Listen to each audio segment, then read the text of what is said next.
our nation to full prosperity. We're going to go full prosperity and to build the greatest economy the world has ever seen, just as we had just a short time ago. We will make America powerful again. We will make America wealthy again. We will make America healthy again. We will make America strong again.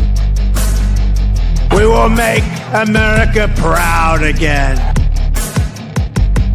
We will make America safe again. And we will make America great again. Great again. Great again.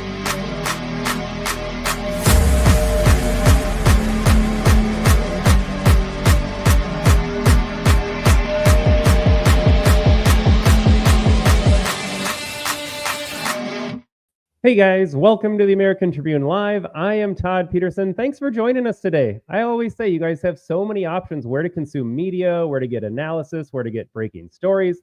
If you're choosing the American Tribune Live with Todd Peterson, thank you for joining us today. We are a live show. Drop some comments as we go along.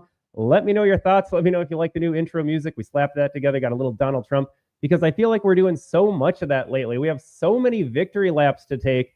And as the headline suggests, all of Donald Trump's victories mean that because Democrats are insane and they have to present some sort of opposition, they end up choosing the losing issue every time. And they've already done that. We have talked about that on the election night. Americans had a choice between secure borders versus open borders, foreign wars, endless foreign wars, or no more foreign wars, transing kids, having the state remove your kids if you don't affirm their identity, letting criminals go or locking them up. The choice could not have been more clear. So Democrats have already chosen losing issues, and it's only going to get better for us, worse for them, because Democrats have to oppose Donald Trump. It is their religious worldview. Anything Donald Trump is anathema to what they believe and feel and how they're going to act. So as Donald Trump continues to make America great, Democrats are going to take the other side, and they're just going to defend evil, immoral, and losing positions. So we've got so much of that today for you folks. We're going to dive right into it. We've got a lot of clips. Donald Trump spoke at Mar-a-Lago on Tuesday. Just a fantastic press conference. We've got clips either with that. We've got Donald Trump speaking after meeting with Senate Republicans. It sounds like Republicans are getting in line. And we've got to start with this one right here. We're just going to get right into the news before you today, folks. This week, the House already got down to business. They presented the Laken Riley Act. Now, Laken Riley was a young college woman murdered at the hands of an illegal immigrant who should not have been here. And so Republicans created a bill. They introduced a bill honoring her name, honoring her legacy. And the bill was really simple. The bill stated if you're an illegal immigrant and you commit a crime, and it was related in this case, not to murdering folks, there's already laws on the books against murder, but it said if you're an illegal immigrant and you commit larceny, theft, if you steal anything, some sort of misdemeanor crime, you will be detained. On the surface, you and I hear that and we're like, that makes sense to me. They already shouldn't be here. They're already criminals. And now add to the fact that they come here and they commit more crimes. Well, we should do something about that. Maybe you shouldn't be an illegal immigrant and harm the country and harm the citizens of that country. You should be thankful for being here. You should be contributing to the society. You shouldn't be a leech on the system, and you absolutely shouldn't be committing crimes and expect to get away with it. So House Republicans under Mike Johnson's leadership put this bill on the floor, and they said, we are voting on this. If you're an illegal and you commit a crime, you will be detained by ICE, and you can either be detained in prison here, in jail here, or depending on the nature of the crime, you can go home. It is really that simple. That was the bill. And if you take a look at the final vote, you will see that every Republican voted for it. And folks, dive in to the very middle of that graphic. 159 Democrats voted against. I repeat, they voted against the Laken Riley Act, which again, let me read from Grok here, says it requires the Department of Homeland Security to detain any U.S. national who is unlawfully present in the United States and has been charged with, arrested for, convicted of, or admits to having committed acts that constitute burglary, theft, larceny, or shoplifting. These are your modern day Democrats. They would rather have an illegal immigrant here committing crimes than making sure that you, the American small business owner, You, the American citizen, are protected from dudes committing crimes that shouldn't even be here in the first place. Like I said, Democrats are defending the immoral, they are defending the evil, they are the champions of backwards, upside down policies. How is it that 159 Democrats could vote against this bill? Even if you're an average normie Democrat voter, you read the language of the bill and you must be thinking, yeah, that sounds good. Why aren't we doing that already? You mean the bill said we're going to detain illegals that commit crimes?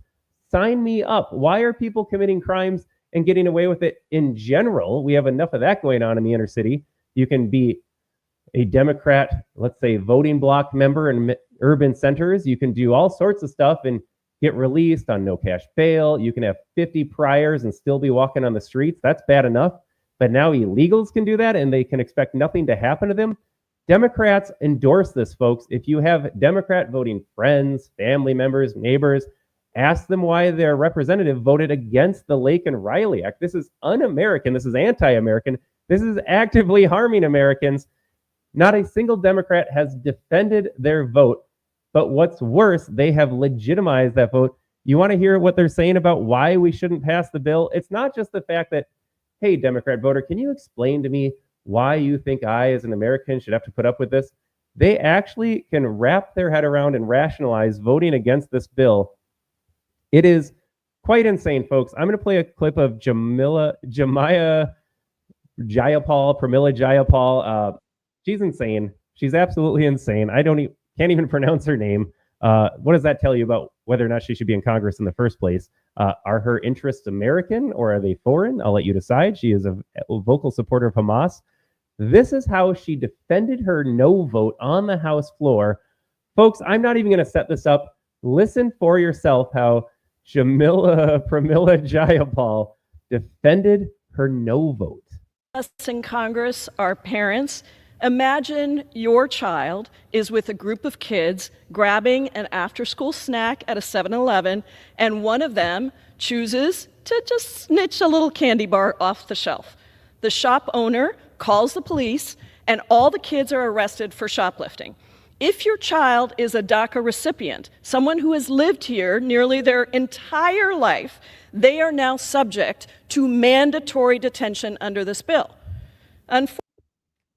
So there you go, folks. There is a squad member, a Democrat rep, defending her no vote on the bill because, kids snitch stuff all the time. They steal from the local grocery store all the time. Totally normal behavior. We should absolutely normalize stealing goods. If you're just some kid, you go into the store, you don't want to pay for that candy bar. She expects kids to just steal. That's normal in her world now, and that's bad enough. It's bad enough, she says, kids take stuff from time to time. Here's an idea. As a parent, as a former child at one point, it never crossed my mind to steal something because I was inculcated with the right morals. I teach my kids. I had a 2-year-old that already understood the concept of going to a store and having to pay. One of her first words when she was 2 was pay. So she knew when we walked into the store and we took something, pay. She knew we had to go to the cash register. She knew we couldn't steal. Now that she is 4, she fully understands and conceptualizes the idea that that's not mine. I need to give someone money for that if I want it. But here you have a Democrat, presumably a parent, at the very least a citizen of this country that understands you can't just walk around and take things that aren't yours. Although I take that back. She's a Democrat. All they do is take things that isn't yours. She'll put a gun to your head to make sure you pay the government your taxes by April 15th. She loves stealing from you as it is. But now she's okay with kids taking things. And to take that a step further, if it's a DACA recipient, as she says, in other words, some connection to illegal immigration, and you steal something, you shouldn't be punished for your theft. You're just a kid. You're taking a candy bar. What do you know? She would rather some American small business have to eat that loss. Sorry, you paid for your merchandise, but some illegal kid just took it, and that's okay because they're kids. She absolutely hates you. These people hate you, and I don't know how I can get this message through to the normie Democrat friends and family members that I have. They wouldn't be okay with this. If you set aside names for a second, I love polls that do this. I hate polls. I don't trust polls. People always have an agenda. But in this case, I believe the poll. When you take away the name of Donald Trump or Kamala Harris or a Republican and Democrat, and you just present to people, do you think this is a good or a bad idea? Most Americans would be like, why are we allowing people to steal in the first place? Illegal or not, stealing is wrong. Most Americans can understand that. But now you attach politics to it. And again, because Donald Trump has gone out and said, I'm going to deport people, I'm going to be hard on criminals, they shouldn't be allowed to go back in the streets and steal and hurt people.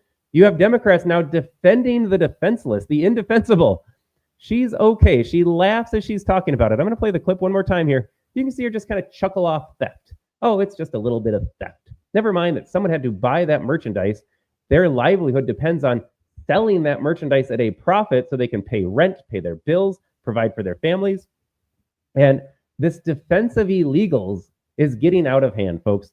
Sure, every human being has worth under God. We're not debating that. But these people will pretend that all human beings are not illegal. Everyone is the same, illegal or citizen. It's just an arbitrary nation state anyways. They should be here. And if they commit a boo-boo, there shouldn't be any consequences. And that gets to the larger issue of the fact that Democrats want zero consequences for illegals, for their voting bloc members in the urban city. And at the same time, if you take a picture of the Capitol building, if you defend people on the subway, then they absolutely want consequences, and you should spend the rest of your life in prison. God forbid you try to run for president against the establishment. They're going to throw every fake lawfare scandal at the books at you. So if your name is Donald Trump, Daniel Penny, if you're a J6er, then you need consequences. But if you are an illegal immigrant who steals, no consequences for you, because that's just kids being kids. I hate this clip so much. This is everything that's wrong with Democrats. And yeah, she's a squad member. Yeah, she's a foreigner. But they all think this way. 159, let's go back to the graphic. 159 people voted against this bill. I have not heard one of these people reach out to their constituents, release a video explaining, here was my no vote. I had some problem with the language in the bill. No. These 159 representatives, this is their religion. Illegals can do no wrong. You're a bad person if you are a Native American. And by Native American, I mean you and me watching the show. We're native to this country. They absolutely hate you. They don't think you deserve anything of this. They want to give everything away of this country to the illegals, to others here. Let's go back to the video one more time, though. Again, watch her laugh this off. She is laughing off retail theft, and then she wants you to feel bad because, oh no, it's a DACA recipient. He made a mistake. He shouldn't have any consequences. It's a disgusting clip. Let's do it one more time.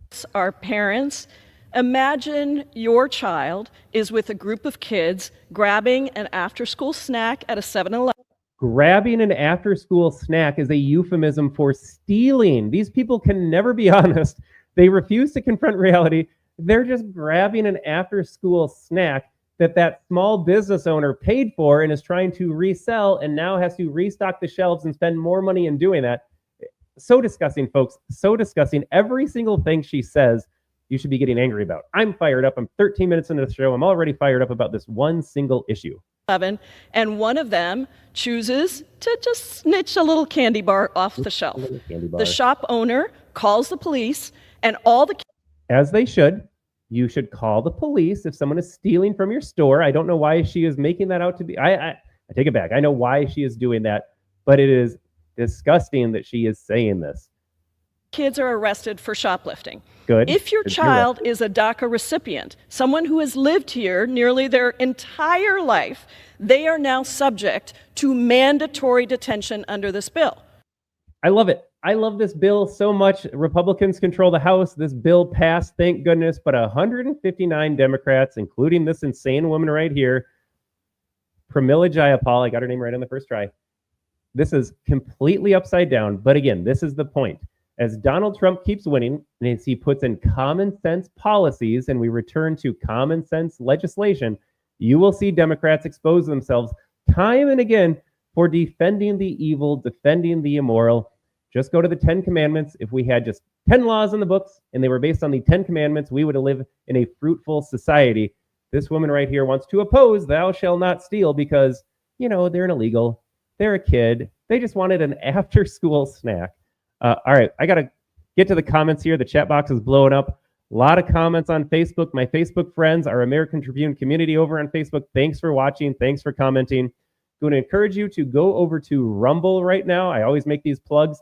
You can get the app on your phone. You can go to your desktop browser, rumble.com. Check us out at the American Tribune Live with Todd Peterson. We are a growing Rumble free speech community over there. There will be times when I cut the stream short on Facebook or don't stream on Facebook at all. I had YouTube take down a video. They struck my channel because I talked about Fauci and RFK and some of the things that he wants to do related to, I don't even want to say the word. It's a V word that young children get.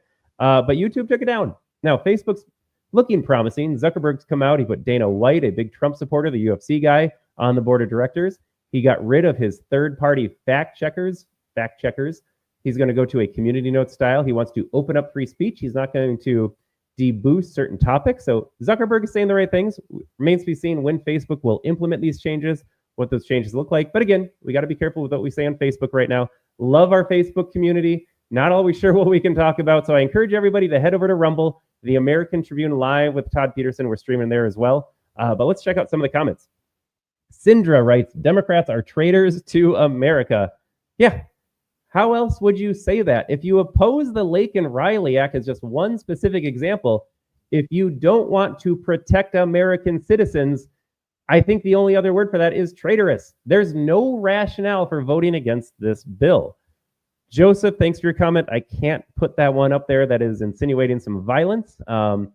Monty, just Trump strong arm. Monty, thanks for watching. Thanks for commenting.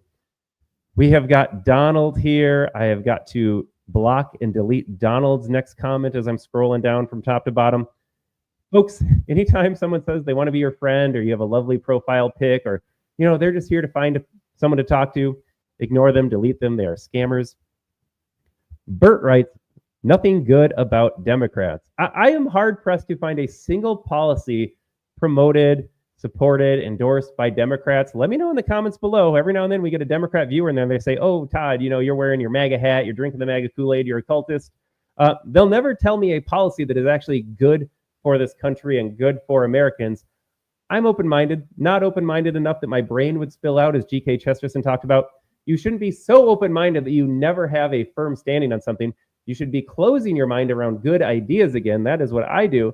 But if someone can say, hey, Democrats did this, or they support this, or they tried to get this legislation, and it was actually good for this country and Americans, I'm open to listening. But folks, for the life of me, I cannot think of a single instance where Democrats are promoting the good. Let me know if I'm wrong. Bruce writes, Democrat politicians will be dealt with by God. Yeah, we all face justice in the afterlife. Part of the problem is these people do not believe in God. They're not worried about consequences in the afterlife. They would make much better policies if they did.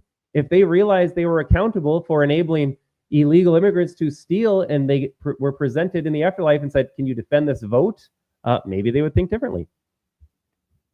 We got James, a little policy prescription here. If they are here illegally and commit another crime, they should be deported immediately. Why pay to put them in jail? 2 strikes should be enough for deportation. James, I don't disagree with you. The Lake and Riley Act, again, why it's so insane that they voted against this, it was so minor. You would be detained for committing one of these misdemeanor crimes, larceny, theft, might be escalated to a felony in some cases. Yeah, you still get to go to an American jail or American prison where you're housed and you're fed and you're still in this country. You can have visits from your family members. You should just go. I am with you, James. If you're here illegally and you do anything wrong, you're out of here. You're on the first plane back under Tom Homan's DHS Border Czar leadership. Why are we even giving them a second chance? That's a great point. But again, it proves my point that still 159 Democrats voted against this. It wasn't even saying, if you commit a crime, you're out of here. Next plane ride back to Guatemala. That Jayapal face. I know there are so many good clips. I keep talking about this where I need to do a standalone episode of just the insane Democrats in the House and Senate. You've got this gal, you got Ilhan Omar, you got Jasmine Crockett. So many absurd people that somehow get elected into Congress. People voted for this. Just remember, folks, as much as you don't like, I can never say her name correctly, Pramila Jayapal, just remember that she won a majority, a plurality of votes in her district. There are people out there that voted for this woman. All right, we've got Huni. Huni, that's the first time I've seen that name before. I love your name. Let me know if you're still watching, Huni, let me know the etymology of that. Where are you from there? I love that name. Typical Democrat, sugarcoating, defending their beliefs, even though they're illegal. Yeah, talk about sugarcoating. They're just trying to get an after-school snack. That they know no bounds on these euphemisms. Abortion's a euphemism. After-school snack. I might have to bookmark that one. After-school snack. As AOC said, they just need to feed their families. They're stealing bread to feed their families. All right, Susan, I can't pop your comment up, but yes. Christina writes, demon rats have no law, anarchism. That is absolutely the point. Remember, I think it was Solzhenitsyn that wrote about how this is normal for them. If you're a criminal and you do criminal things, you're just doing what they expect you to do. It's the law-abiding citizens they go after. You can't get out of bounds. You can't go take a photograph of the Capitol. You can't defend subway riders. When you're a law-abiding citizen doing the right thing, you have consequences. When you're a criminal, you're just doing criminal things, and that is normal, so there are no consequences. That's the distinction. Democrats need to be held accountable for their crimes. Delta Niner writes, thanks for watching. Thanks for commenting, Delta Niner. At some point, there needs to be accountability. I know we all have our fingers crossed that Donald Trump is going to try to hold them accountable. Pelosi, Schiff, Fauci, Biden, Hunter, all of them, they've all committed crimes. They need to be held accountable. I think I said on the show last Tuesday or this past Thursday, there's a lot of good things coming up. Donald Trump is going to secure the border. Homan is talking about deporting criminals. We are going to find peace overseas in some of the conflicts we're in. I am not so certain that these politicians will face consequences. I would love to be proven wrong. I hope that Trump has the backbone. I hope that Kash Patel, when he releases information and can go after them with the Department of Justice under Pam Bondi, I hope there's accountability for these politicians, because if we don't, they're just going to keep doing it, knowing that nothing will ever happen to them. Yeah, there needs to be accountability. There needs to be accountability for the kid getting his after-school snack. There needs to be accountability for these politicians absolutely ruining this country, particularly, there we go, there's the voice crack, particularly when they commit a crime, as we know Schiff did. He lied to us for years about Russian collusion. They need to be accountable. Like I said, I'm not so sure that's going to happen. Okay, we have a lot of comments that I can't put up here, but I love your passion. I love that you're watching and sharing your thoughts here. A book I read says appoint a judge, jury, executioner. That moral sets a standard. Yeah, Tim, thanks for the comment there. Got a little FJB coming back. I wish this had come back for the election cycle. Part of the reason they dropped Biden, of course, he wasn't going to get votes, but I think we could have had a resurgence of FJB. Let's go, Brandon. What was that, like 2021, 2022, and then it kind of went away? I wore a mask when I was flying because you had to wear a mask when you were flying in 2021, 22. Rocked the FJB mask, and it was amazing how many other passengers looked at me. I was carrying my toddler in my arms walking down the airplane, and they're like, I love your mask, love your mask, love your mask. So many Americans hate Joe Biden. It's incredible. Again, we got so many comments, folks. I want to make sure I give everyone a little bit of shout out here. Richard writes, I'm really getting pissed off at these suit people more and more. Yep, just rocking your suit. Look at her in her little suit blazer. Hates this country, hates you, but yeah, she's rocking that strong woman stance. All right, can't put that one in there. I'm not sure what that comment is. Miriam saying you speak the truth. Yeah, it's truth. I like to think it's just common sense. I got a bad back, folks, so I'm always adjusting here. Yeah, it is the truth. It is really just common sense. At the end of the day, let's pop this back up here.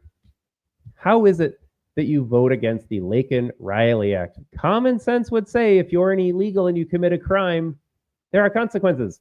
This bill said you just go to jail. As James wrote earlier, you should go home. You should be on the next plane home. This is common sense. If you want to have a high-trust functioning society, there needs to be consequences for criminal behavior. It is really that simple. This is truth. This is common sense. And yet Democrats will never present this. Number one, it goes against their religious worldview. And I have said for a long time now, they aren't learning from their election loss because there's really no learning to be had. They believe strongly in their worldview, not punishing criminals, having open borders, having these foreign wars, transing kids. They believe all of these things as much as you believe that Jesus Christ died for your sins. It is a religion. So you can't relearn or come to a new conclusion if it's a religion. Those are just the tenets of your being. So they can't learn from their mistakes. This is just who they are. And they continue to expose themselves as just morally bankrupt and supporters of evil when stuff like this comes up, because they can't change who they are. So they're going to vote against the Laken-Riley Act.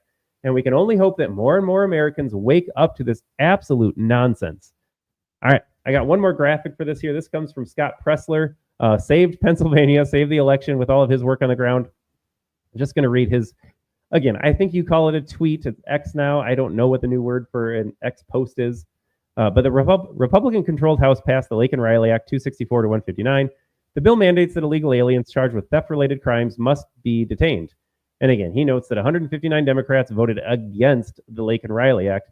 Let this be a reminder that Laken-Riley was a Georgia college student murdered by an illegal alien. 159 Democrats voted against justice for Laken-Riley, and they voted against justice for all future Americans get harmed by illegals committing crimes. Thank you to Republicans for making this their first priority. Yeah, amen. And I understand it. Laken-Riley was murdered by an illegal. The bill uses her name to address a separate issue, so you could say that this was a little political grandstanding as well by Republicans, but name it whatever you want. The text of the bill remains the same, and Democrats voted against that. Yeah, and let this be a reminder too, folks. Joe Biden refused to say Laken-Riley's name. Democrats refuse to acknowledge what happened to Laken-Riley in general. They can't say out loud, they can't admit out loud that someone that came into this country thanks to Joe Biden and Kamala Harris's open border led to the death of a young college woman. Let that sink in. Just let that sink in. They can never name it. They can never acknowledge it. They refuse to do anything about the illegal immigration system. Thank goodness we have Donald Trump in the White House, Republicans leading the Senate and the House. So I got a little clip here. This is from Brandon Gill. Little shout out to Brandon Gill. We've done some work with him. Our goal is to actually have him on this podcast. We've been reaching out to his team, but here he is addressing the same issue. Again, freshman congressman from Texas. Like this guy a lot. Take a listen to what he had to say about the matter. Under Speaker Mike Johnson's leadership, brought a bill to the floor, the Laken-Riley Act, which was a modest proposal which simply stated that criminal illegal aliens who are on our territory, on our soil, who are committing burglary and theft should be detained by DHS. That is unbelievably modest. That bill, had it been enacted 2 years ago, would have saved Laken-Riley's life, and 159 Democrats voted against it. I find that absolutely disgusting. This is a Democrat Party that is more interested in advancing the interests of criminal illegal aliens on American territory committing crimes against American citizens than they are in advancing the interests of this nation. There you go, folks. Well said. They are putting illegal criminals above you, the American citizen. One sentence to describe what is happening. Well said, Brandon Gill. Let us jump next to Donald Trump, though. It was clip after clip. Donald Trump gave a magnificent press conference at Mar-a-Lago. For all the mental senility, he's getting too old for the job. Trump was sharp. He's not reading off notes. He's going off cuff. He is putting reporters in their place, which I cannot wait to see more of in the next 4 years. In no particular order here, though, here's Donald Trump speaking about some of the big issues that are coming up. We've got Greenland, we've got Canada, we've got J6. Here we go. Roll the tapes. Can't let that happen. Mexico's really in trouble, a lot of trouble. Very dangerous place. And we're going to be announcing at a future date pretty soon. We're going to change, because we do most of the work there and it's ours. We're going to be changing, sort of the opposite of Biden, where he's closing everything up, essentially getting rid of $50 to $60 trillion worth of assets. We're going to be changing the name of the Gulf of Mexico to the Gulf of America, which has a beautiful ring that covers a lot of territory. The Gulf of America, what a beautiful name. All right, starting with that clip, I think it's hilarious. It's very Trumpian to do. So if you hadn't heard, Donald Trump proposed renaming the Gulf of Mexico to the Gulf of America. And I saw an interesting video on this. Again, this was on TikTok that made its way to X, so take that for what you will. But this individual suggested that Donald Trump's name, while hilarious on the surface, like, why not? Let's make America great again. Let's rename things about America. Because Joe Biden passed this insane bill that prevented any future offshore drilling in the Gulf of Mexico, their idea was that, well, that legislation pertains to the Gulf of Mexico. Nothing in the bill was related to the Gulf of America. So could Donald Trump, on the surface, just funny comment, rename it the Gulf of America? I'm always going to call that from now on anyways. Colloquially, we can make that happen. But if he renames it the Gulf of America, this video suggested, That means that everything Biden just passed is moot. Yeah, fine. I won't drill in the Gulf of Mexico. I'm going to be over here drilling in the Gulf of America. Your silly little bill over there that harms Americans and makes energy more expensive doesn't matter anymore because now I'm drilling in the Gulf of America. Too bad, Joe Biden. You should have rewritten your bill to include like the actual geographic place instead of just what it was called. I don't know if that is true. I don't know if that passes legal muster. That'd be hilarious, though, if it's true. It's just Donald Trump keeps winning. So I'm going to go ahead and just assume that's true for now. But the larger point, I tried to do a little digging why it was called the Gulf of Mexico. And folks, for the record, I don't really care what it's called. I just think it's awesome that Donald Trump wants to rename it in the first place. Couldn't really find a solid history of why it's called the Gulf of Mexico. Again, if that's what it's called, fine. I know we've been railing for years about the left trying to erase Robert E. Lee Elementary and tearing down statues and renaming everything. So there is the talking point of like, he's just doing the same thing. But I'll say this.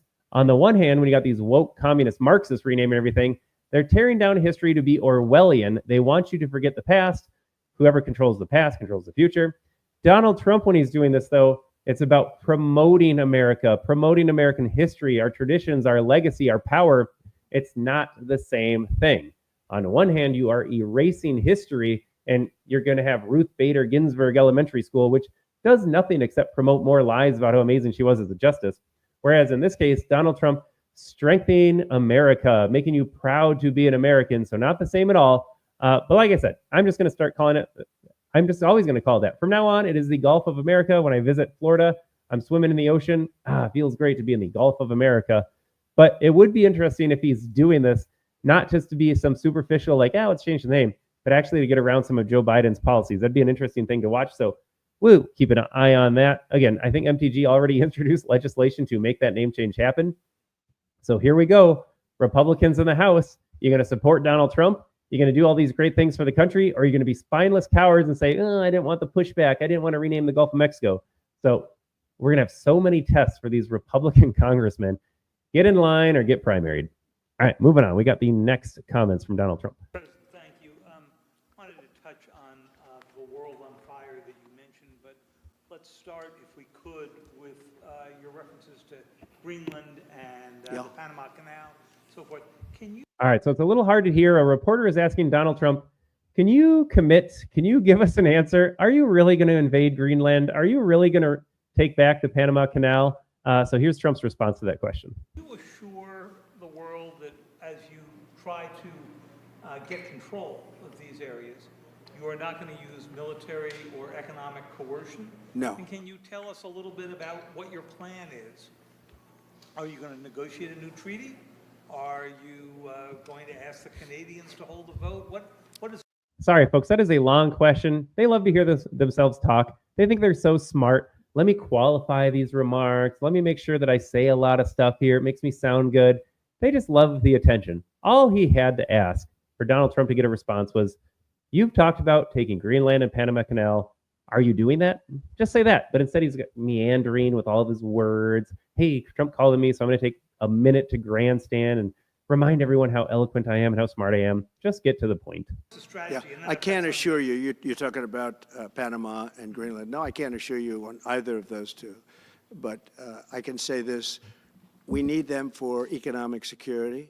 The Panama Canal was built for our military. I'm not going to commit to that now. It might be that you'll have to do something. Look, the Panama Canal is vital to our country. It's being operated by China. And we gave the Panama Canal to Panama. We didn't give it to China. And they've abused it. They've abused that gift. It should have never been made, by the way. Giving the Panama Canal is why Jimmy Carter lost the election, in my opinion, more so maybe than the hostages. The hostages were a big deal. But if you remember, and nobody wants to talk about the Panama Canal now because, it's inappropriate, I guess, but because it's a bad part of the Carter legacy. But he was a good man. Look, he was a good man. I knew him a little bit, and he was a very fine person. But that was a big mistake, giving the Panama. I love that Donald Trump said this. I said this when Jimmy Carter passed. I mean, we all remember the photograph of him barely breathing and somehow casting a vote for Kamala Harris, like propped up, kept alive just to vote Democrat, just to get the photo op. I actually think Jimmy Carter was a good human being. I think his heart was in the right place.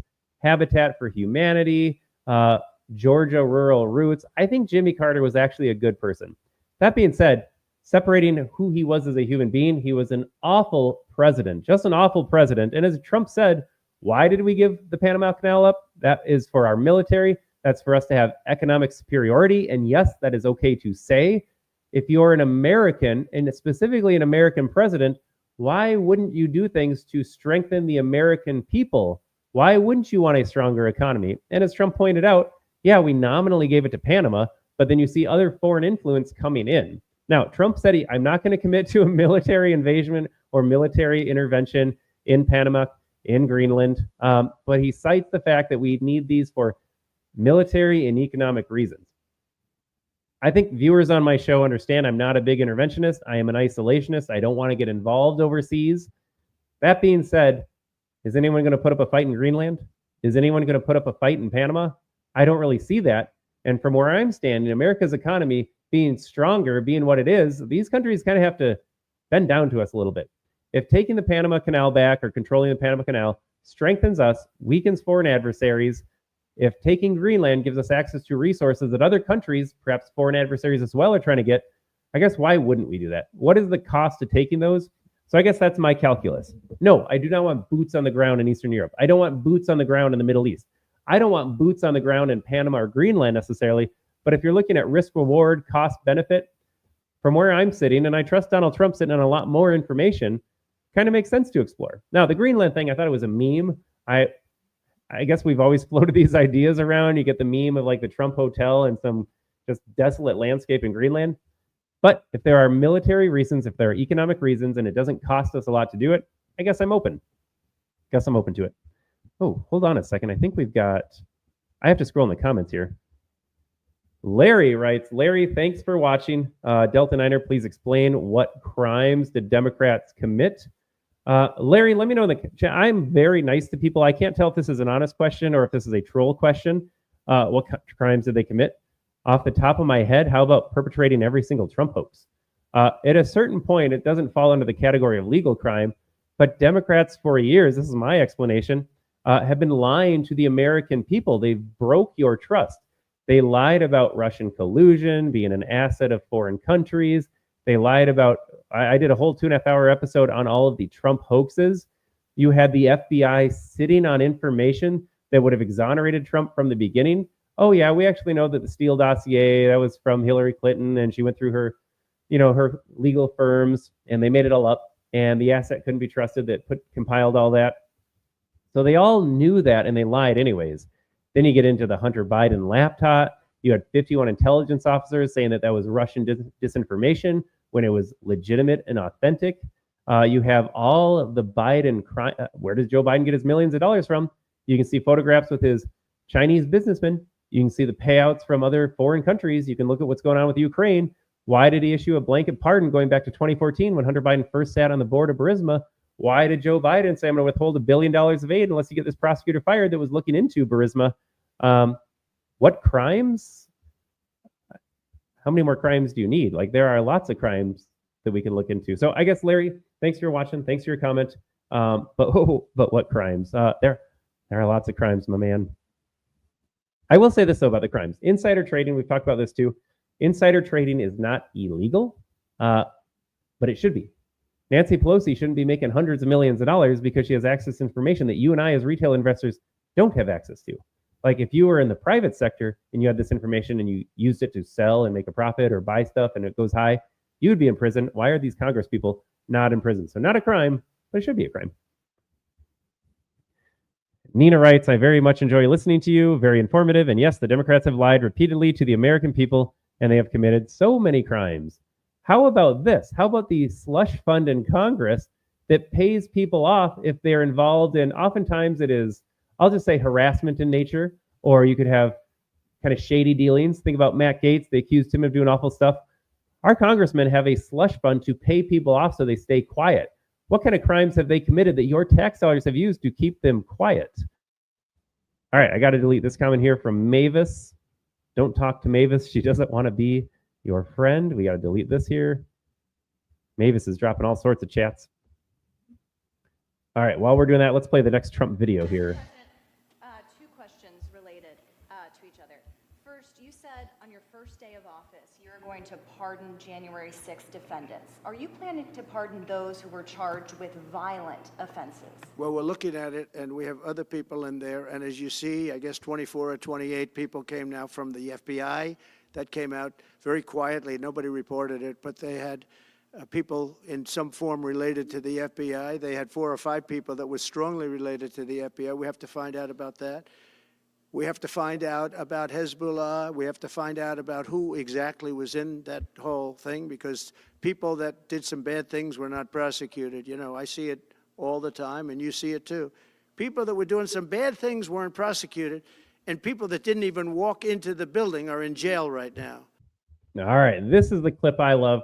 My rule is no more playing defense. If they ask you, they try to paint you in a corner and they say, J6, insurrection, they're in prison. You're going to release those rioters? How could you, Donald Trump?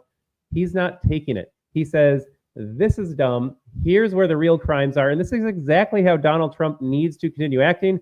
He absolutely will, because he's not going to play defense anymore. He's not going to go along with their premise or play along with their narrative. Yeah, there are people in prison from January 6th that had nothing to do with any violence. They need to be let out. It is a crime in and of itself. We already talked about what crimes did Joe Biden commit. He has paroled, commuted the sentences of violent people, people that have done actual permanent real harm. I'm using my words carefully. He has let them out of prison, commuted their sentences, ended their prison sentences, but he didn't touch the J6ers, even though he knows Donald Trump's going to come in on day one and let them out. That is a moral crime. For no other reason than just to stick to them and stick to the narrative. And Joe Biden let them rot in prison for an extra month when he didn't have to. It is bad enough they're already in there. They've been sitting in prison cells, jail cells for years. They're going to get out under Trump. Joe Biden could have just said, hey, Donald Trump's going to let them out. It's the holidays. I'm going to let them out a month early. There you go. But he didn't, because these people are evil. All right, I got to get to Larry's comment, then I'll touch on the video one more. Larry writes, that's what Democrats said about Republicans. I'm 80 plus years old and an ex-Republican. The GOP is dead. There are only a small handful of real Republicans left. The rest are all rhinos. I mean, look, I still can't figure out Larry's comments here. Larry, I can't tell if you're on my side or not. I will say this. I'm not a Republican. I don't encourage anyone to be a Republican. When I think of the word Republican, I think of who we had as presidential candidates like John McCain, Mitt Romney, Jeb Bush when he ran in 2016. He thought he was just going to be crowned the next Republican president because the Bush family. Trump smashed all of these dynasties. Obama's done. Clintons are done. The Bushes are done. You've got Republicans like Mitch McConnell still. You've got Republicans like, kind of like a Mike Johnson, but I think he'll do the will of Donald Trump. Most of the people in Congress are establishment. They are exactly what I think a Republican is. I'm America first. Whatever label you want to attach, I am certainly not a Republican.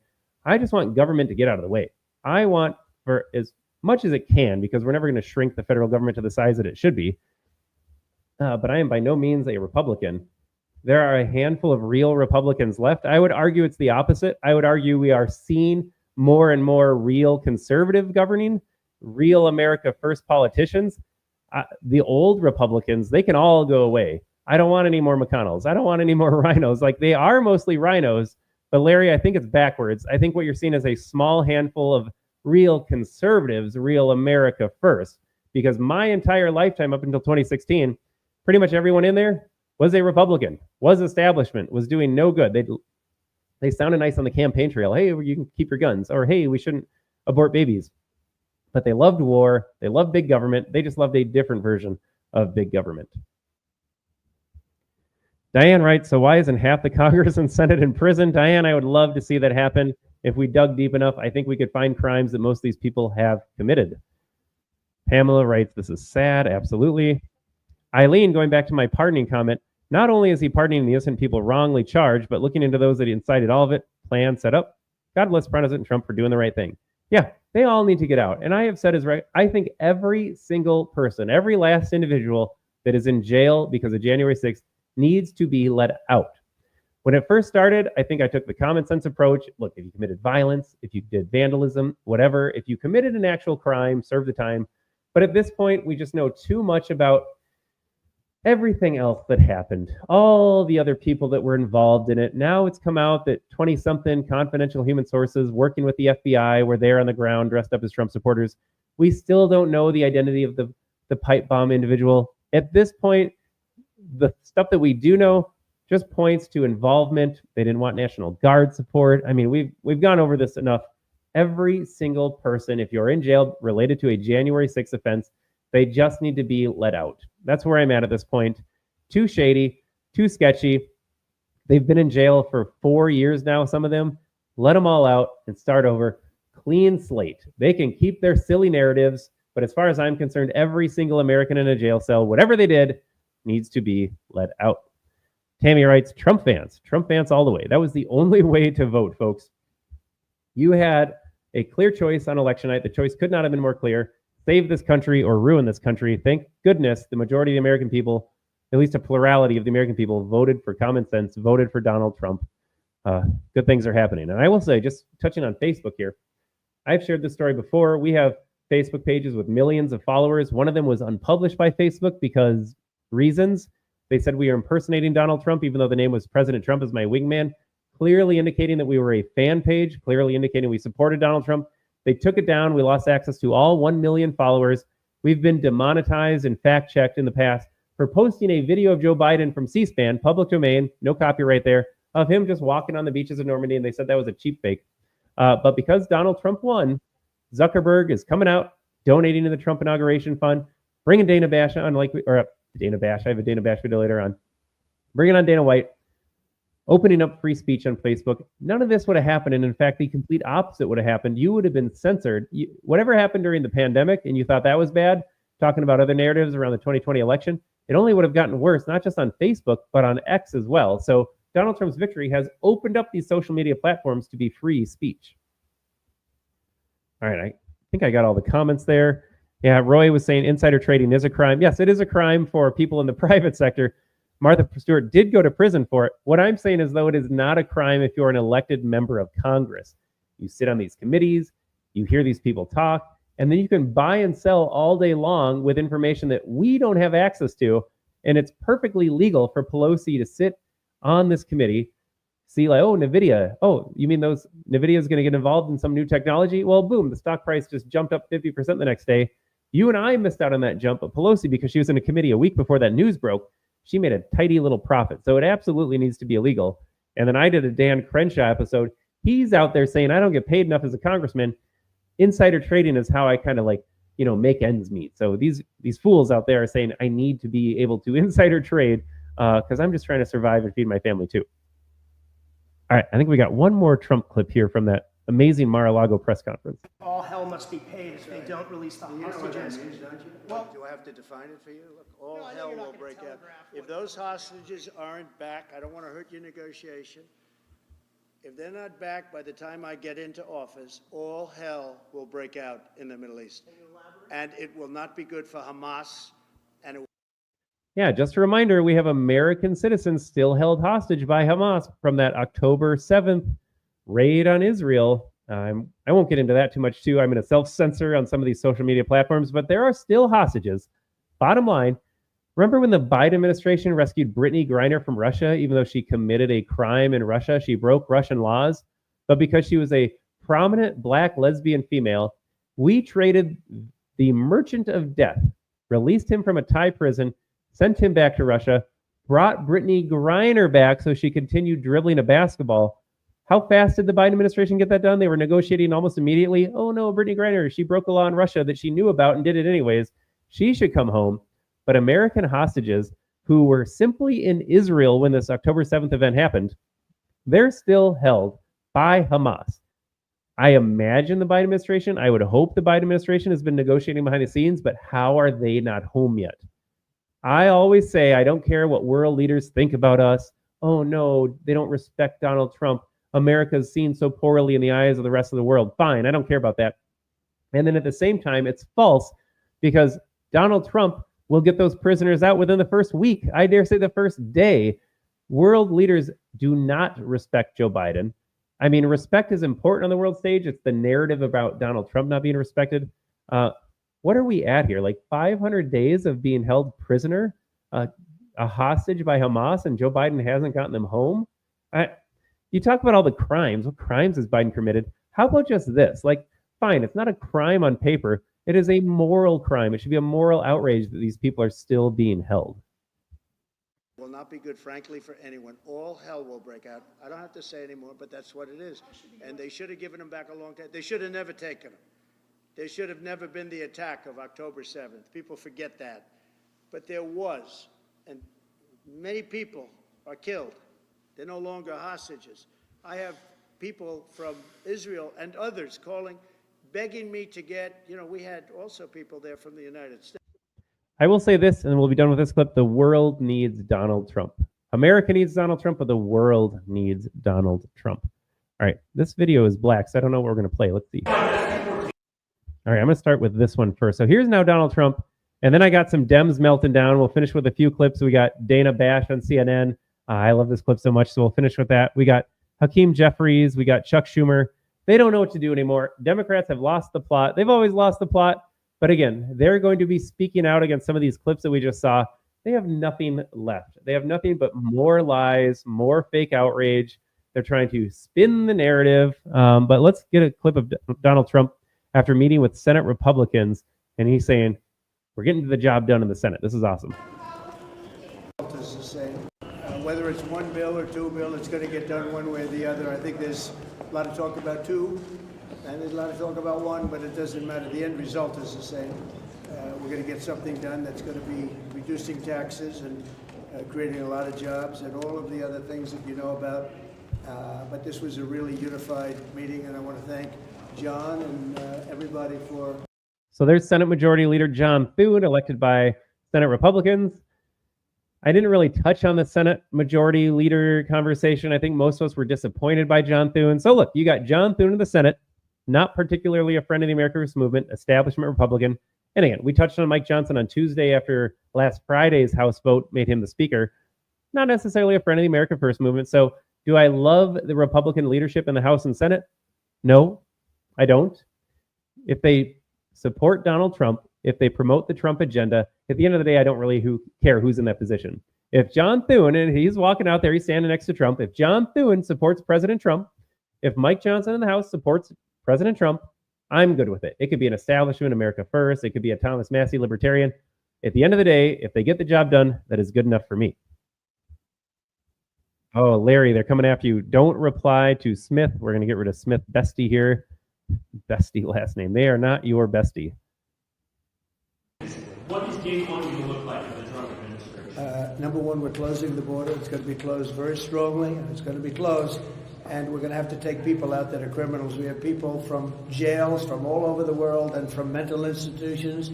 And as you know, they're going to have to be removed. And it's one of the reasons I won the election in a landslide. The people of this country don't want murderers walking down their farms or their streets or their cities. As you know, we had thousands of people that murdered other people that were in jail that were released into our country. Many of those people murdered more than one person, many of them, about 42% supposedly. We want them out of our country. And I will say this. This is why I voted for Donald Trump. Of the many reasons, we have to do something about the illegal immigration crisis, and it is a crisis. You got to get rid of people that are here. You got to make sure that new people can't come in. We already talked about the Lake and Riley Act, where you now see Democrats not only encouraging, enabling, supporting wide open borders, but they're encouraging these people to commit crimes here and never be held accountable. Yes, the American people looked at the border situation, and how many of them voted for Donald Trump simply to secure the border? Donald Trump is correct. I won this election because we have to do something about the border. With no defined secure border, you don't have a country. America, like any other nation state, is allowed to put itself first. That means all the economics situations in your home country, because that's most of what this immigration situation is. It's not religious persecution. It's not political persecution. It is economic opportunity. You don't get to come here for that reason alone. And again, you don't get to come here and then commit crimes against the American people. Democrats would rather prop these people up, illegal criminals, instead of you, the American citizen. And American voters rejected that. They said, I want Donald Trump to secure the border. He said he's going to make it one of his first priorities in office, and good. And there's a lot of things he could do, signing with the pen on the first day, releasing the prisoners from J6. He could start deportations. building a wall will take time, but he could absolutely initiate that on day one. We need that to happen. All right, we got a few. There's him meeting with Senate Republicans. And now we've got to get to the Dems melting down. Just kind of clearing out the library here of our photographs. Here is Chuck Schumer. Chuck Schumer, folks, this is his reaction to everything that you just saw. Now, finally, I want to make a brief comment about the president-elect's press conference yesterday. Donald Trump throws out a lot of strange and rather random ideas on a regular basis. Strange and random ideas. Yes, Donald Trump's the crazy one. I played the clip of Pramila Jayapal saying that kids just wanted an after-school snack. Here's some illegal DACA recipient. He just wants an after-school snack. He's going to steal a candy bar. That's not strange rhetoric. That's not weird rhetoric. It's Donald Trump saying that I'm going to release J6 prisoners, or I'm going to investigate securing our military strength and our economic strength overseas by going after Greenland and Panama. Yeah, Donald Trump's the weird one. He did it yesterday when suggesting we rename the Gulf of Mexico the Gulf of America. Well, let me say this. I'd agree to working with Donald Trump on renaming the Gulf of Mexico only if he first agrees to work with us on an actual plan to lower costs for Americans.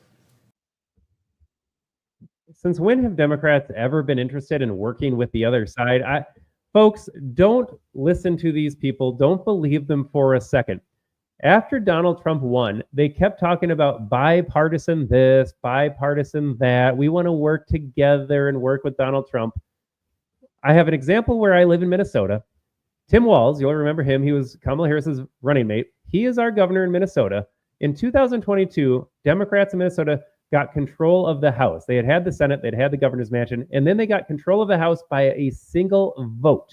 They had one extra Democrat in the caucus than Republicans.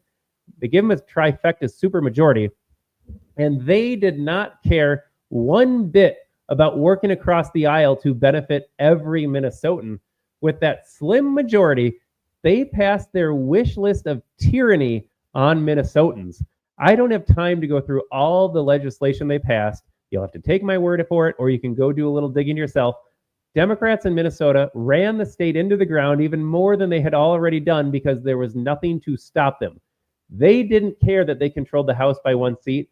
They used their one seat control of the House to get everything done that they wanted. When Nancy Pelosi was Speaker of the House, she had a very slim majority, and those members voted Democrat every single time. Joe Biden, when he had the Senate, when he had the House, when he had the White House, they weren't interested in working with Republicans. All they would do was demonize Republicans if they dared disagree with their horrible policy prescriptions. And now that Democrats have lost, they've lost the House, they've lost the Senate, they've lost the White House. Now they're begging and pleading and making Trump the bad guy for not working with them. Let me be clear. I do not want unity with Democrats. I do not want compromise with Democrats. I don't want bipartisan agreements with Democrats. Everything the Democrats stand for, I listed them off at the start of the show. I use Laken Riley's act as an example.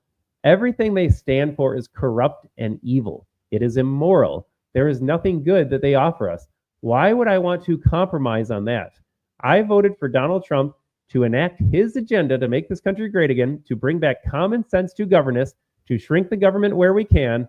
Democrats aren't interested in any of that. So why would I want unity with them? Why would I want to compromise with them? They're going to whine. They're going to complain. Oh, Trump did this and he didn't consult with us, or he didn't get our input, or it's not bipartisan. Good. The less we have bipartisanship, the better. Anytime the swamp agrees on something, just let this be a lesson. Anytime you get bipartisan support in Washington, D.C., you can guarantee that's not going to be good for you.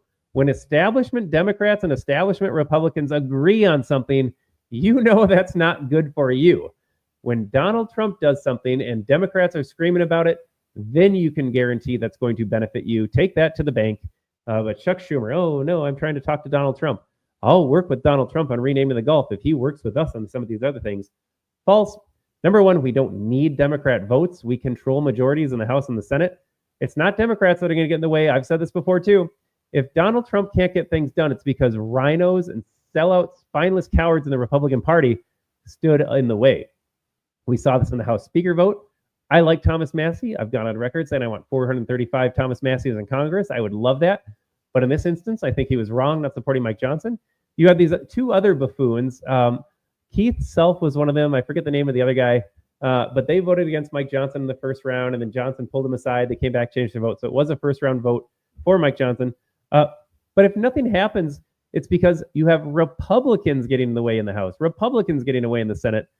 So that is who we need to focus on, spend our energy. Dems, they lost. They don't have the votes. But Chuck Schumer, now he's going to go out there and say, oh, no, we're not bipartisan in Washington, D.C. Good. I don't want bipartisanship. And I don't want to listen to Democrats. We don't have to listen to them at all for the next 2 years. That's exactly how I want it.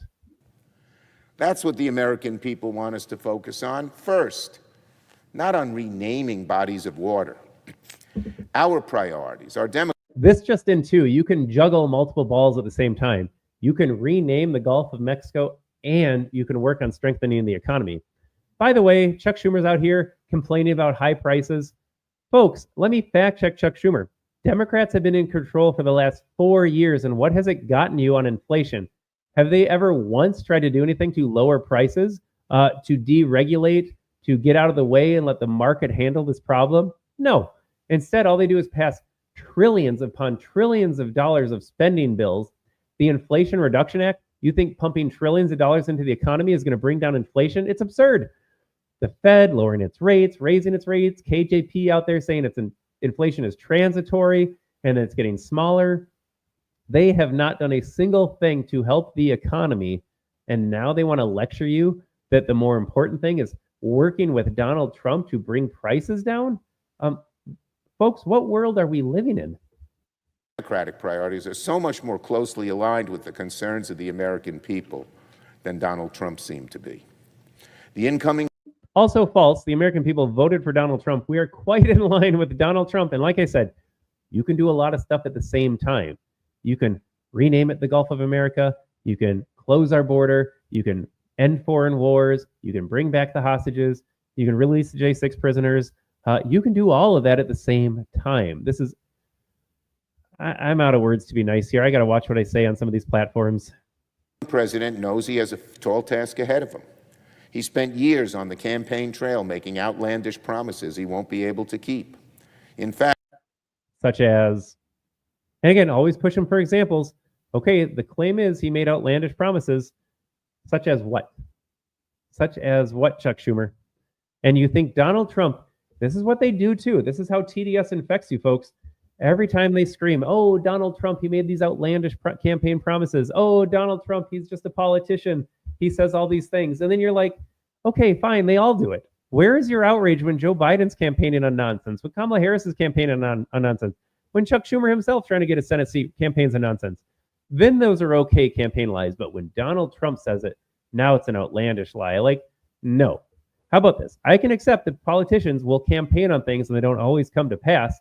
Heck, I would take 80% of Trump's campaign promises baked into the cake. 20% is just not going to happen. But you can't get mad at Donald Trump for making campaign promises and then ignore the fact that they all do it. Like, if that's your ammo against Donald Trump, then where is your equal outrage at all these politicians that campaign on lies? In fact, he's getting rich to do the opposite of what he's getting ready to do the opposite of what he promised by cutting tax cuts for the very, very wealthy. Donald Trump is in over his head. So he's doing what he always does in times like this: distract America with crazy ideas. Renaming the Gulf of Mexico may be a zany new idea, but it isn't going to help people save money at the grocery store. Again, Democrats did not care about you saving money. I can't. I'm done with Chuck Schumer here. There's more we could talk about, but I'm moving on because I got Hakeem Jeffries. Billy writes, the right wing and the left wing are both attached to the same bird. I mean, no disagreement there, Billy. Look, in my world, this government doesn't exist. 10th Amendment is supreme. Let the states decide. After all, we are a constitutional republic, a federation of 50 sovereign states. And yes, for our lifetime, we've seen Democrats, Republicans take power, pendulum swings back and forth. And have any policies ever benefited us? All we see is more and more government. So no disagreement with you on that one, Billy. I mean, Donald Trump was our only hope. There was no Nikki Haley. Ron DeSantis never had a chance. Donald Trump, yes, he grew the government during his first administration. We could look at all the COVID spending. We could look at all of the policies that came out of that. Not a perfect man, but I'm not going to let the perfect be the enemy of the good. Like, it was Donald Trump or Kamala Harris. I will support Trump's agenda where you can fix some of the problems over Kamala Harris, who will fix none of the problems. That's where I'm at. But again, at the end of the day, politicians are going to politic, like right wing, left wing. They all have their agendas. They all get paid off by somebody. So yes, Billy, spot on comment right there. All right, last clip, second to last clip I got for you. Here's Hakeem Jeffries. Same thing. Here he is getting up there and talking. It's Donald Trump this, Donald Trump that. Let's take a listen. So yesterday at his press conference, Speaker Johnson said that the Democrats were still going through an identity crisis. What's your response to that, and any updates on those like listening sessions or the kind of reevaluation here post-election? Yeah, I'm not quite sure what that means, but it's going to be interesting to see how the Republicans, with their overwhelming majority in the House and the Senate and the overwhelming electoral mandate that they have, can get things done to lower costs for the American people. Okay, folks, I played these two clips. Do you hear a pattern? Did they get their talking points? Let's focus on the economy now. I've said this. I think they were plotting. They couldn't do anything about the election. They couldn't do anything about certification. They can't really stop the inauguration at this point. I think the play is to crash the economy when Donald Trump is president. Notice that they're already setting the stage. Schumer talked about lowering prices. Here's Hakeem Jeffries saying we should be concerned about prices. And again, where have you been the last 4 years if you're concerned about prices? Number one, Democrats are absolutely not concerned because the less you can afford, the more reliant you are on the government. That is the end game. Get everybody addicted to UBI and welfare and government handouts. Government will take care of you. That's what the Democrats are all about. But they had no other play because every single policy, and they know their policies are evil. They know their policies are bad. They know they hurt Americans. These are evil people. They're not stupid people. Stop asking the question, are they really that dumb? Are they ignorant on the issue? No. They're malevolent. Democrats know exactly the policies that they're promoting do harm. And I'm not going to run down the list again. You guys know what Democrats stand for. None of these positions make sense. None of them are good. None of them are just. They do it anyways, though. So it's pure malevolence. It's not, do they know that they're lying? Do they believe this lie? Are they just uninformed? Are they brainwashed? No. They know what they're doing. It's evil. They're doing it on purpose. Are we surprised that we had tens of millions of illegals come to the country because we had a wide open border? Like, this is not a mystery. If they wanted to solve illegal immigration, they would have closed the border. They would have deported people. If they wanted to get cheaper prices, they wouldn't have spent trillions more dollars than they're bringing in every year. They wouldn't have printed trillions of dollars. They wouldn't be shipping your tax dollars overseas.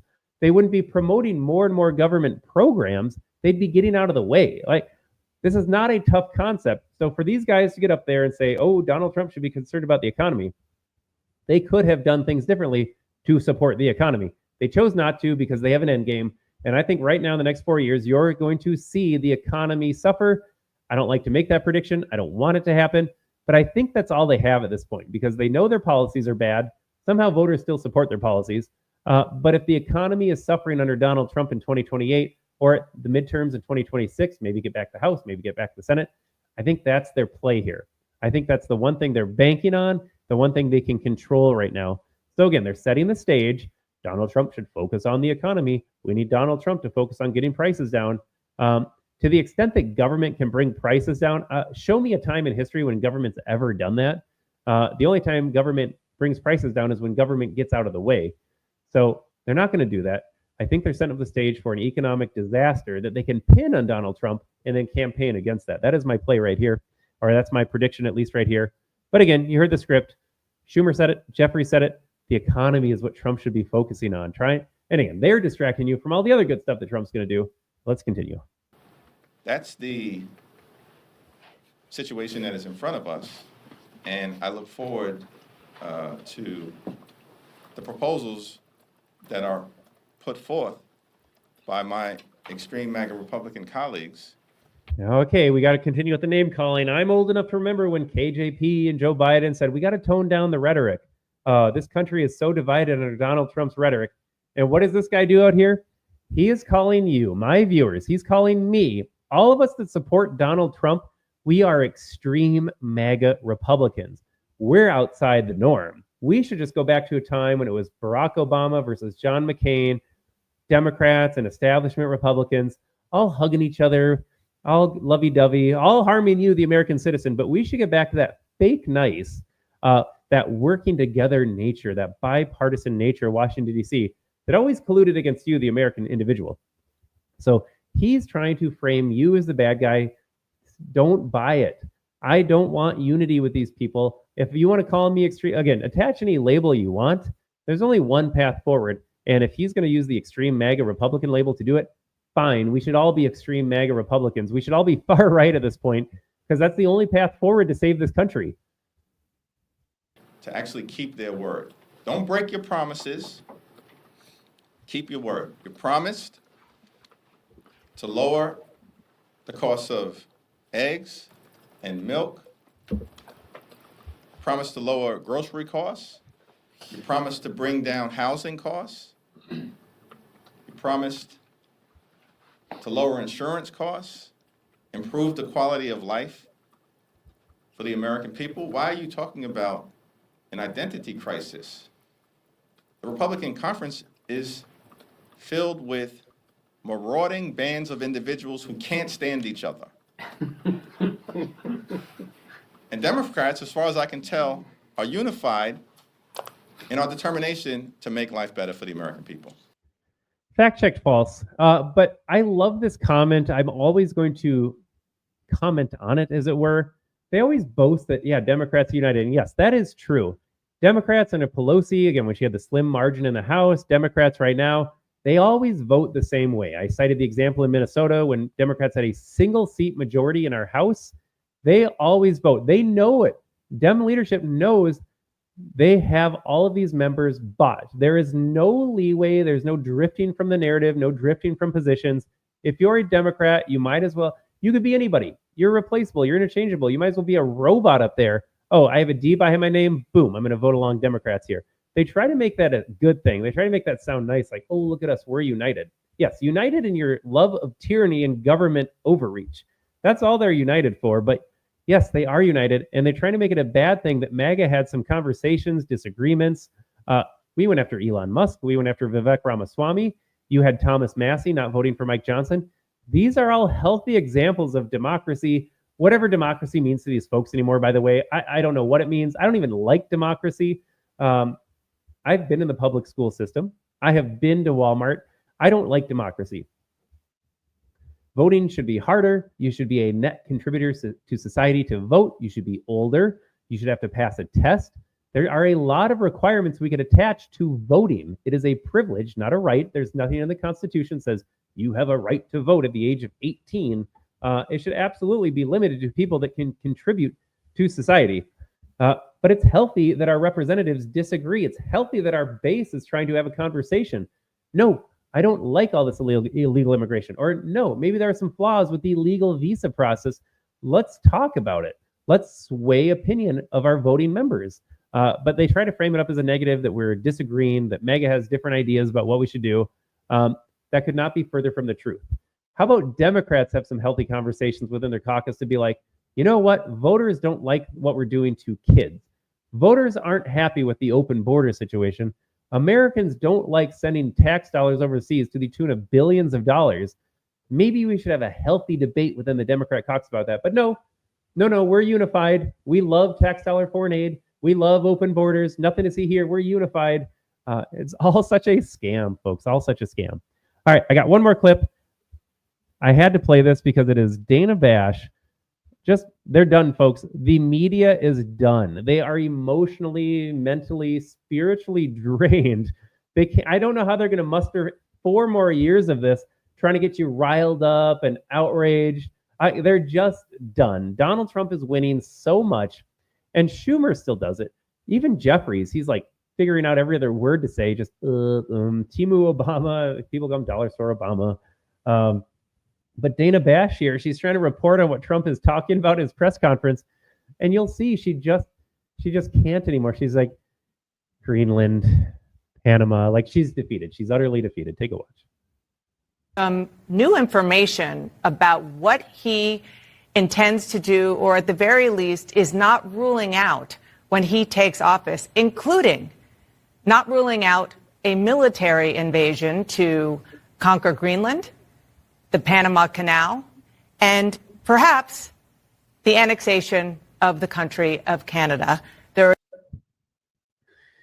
It's just like, yeah, they're trying to military intervention. That's how she had to frame it. I mean, clearly reading off a script here, but she's just there. Dana Bash is just there at this point, and they're going to say this stuff. They're going to say, "Oh, Trump's doing this, Trump's doing that," but this isn't the same energy. This isn't the same enthusiasm to lie about Donald Trump and hoax all of Donald Trump's statements or pretend that he's doing this and that. She's just reading now. She's like, I can't. We've been through this for 4 years. I can't do this for another 4 years. The media is absolutely defeated. Folks, I am so looking forward to the next 4 years of Trump's administration. Yes, to save this country, but two, for the meltdown / just indifference. How are these people going to maintain another 4 years? She has to be on CNN. She has to promote the other side. It's all, again, like I said, if you are against Donald Trump right now, you are America last. You're defending weakness. You're defending immorality.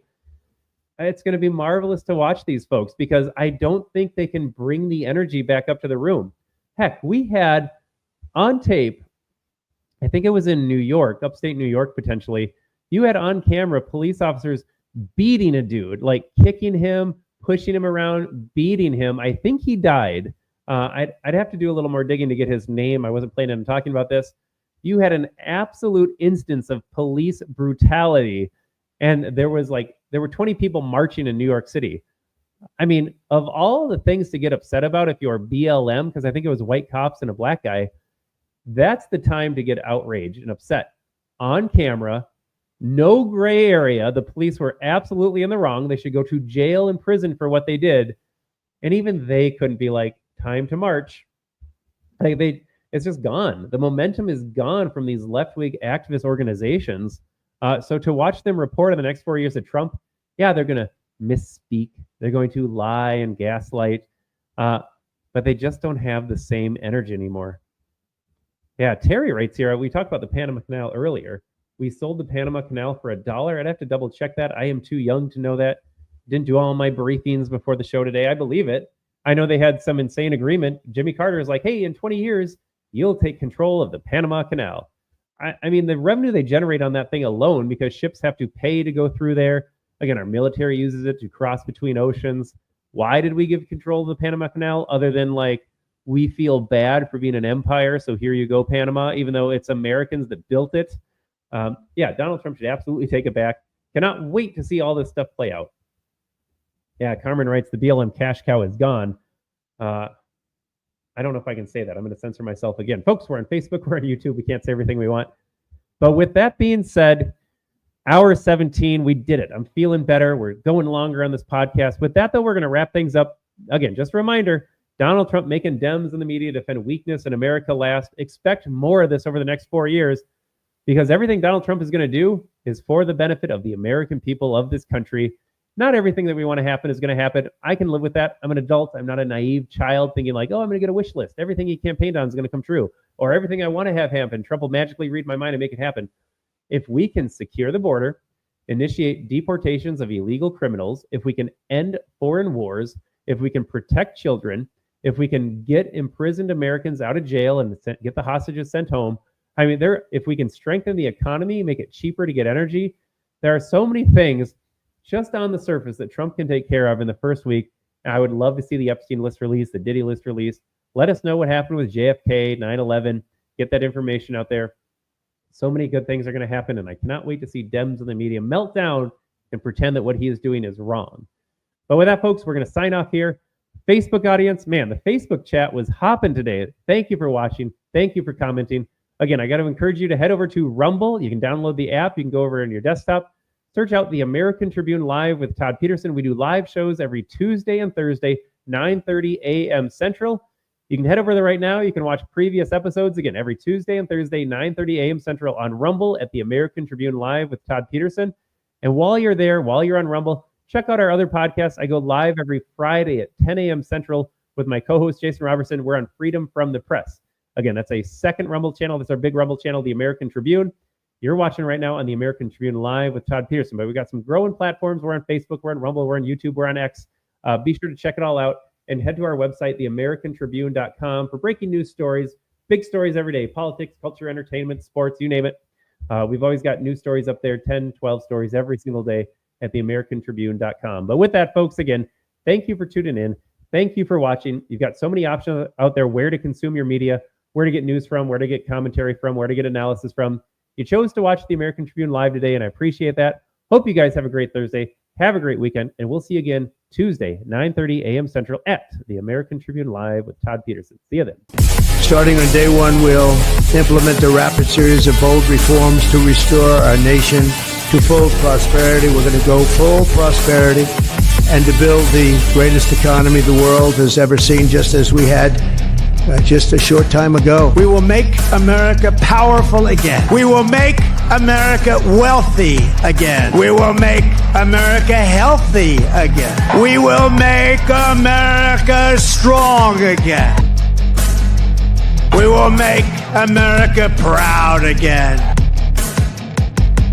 We will make America safe again. And we will make America great again. Great again. Great again.